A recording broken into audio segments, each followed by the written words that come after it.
Next question. Polonium crystallizes in a simple cubic structure. The edge of the unit cell is 0.236 nanometer. What is the radius of the polonium atom? ठीक है, metal है polonium, उसका हमें क्या दे रखा है, as length दे रखी है, ठीक है। कितनी है उसकी एज लेंथ? 0.236 नैनोमीटर।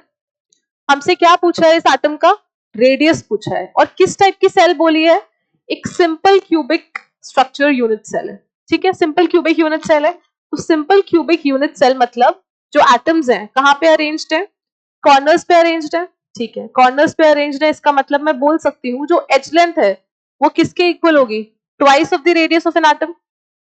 यही तो बोलते हैं हम, सिंपल क्यूबिक यूनिट सेल में जो कॉर्नर्स वाले एटम्स होते हैं वो एक दूसरे को टच करते हुए होते हैं।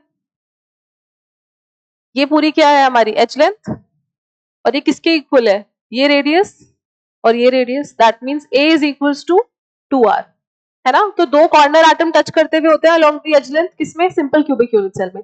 तो उसके लिए a और r का रिलेशन क्या होता है, a is equals to twice of the radius, ठीक है। अब हमें एज लेंथ तो गिवन है 0.236 इज इक्वल्स टू 2r, तो रेडियस यहां से क्या आ जाएगा, 0.236 अपॉन में 2 विच इज 0.118, और यूनिट क्या दी हुई है, नैनोमीटर, पूछा भी नैनोमीटर में ही है, तो ये क्या आ गया हमारे पास, रेडियस, ठीक है। सिंपल था, ऑप्शन नंबर सी। ये रिलेशन हमें पता होना चाहिए, और हमें ये भी पता होना चाहिए कि सिंपल क्यूबिक यूनिट सेल में कौन से मतलब किसके अलोंग जो एटम्स हैं वो टच करते हुए होते हैं, तो अलोंग दी एज होते हैं, ठीक है।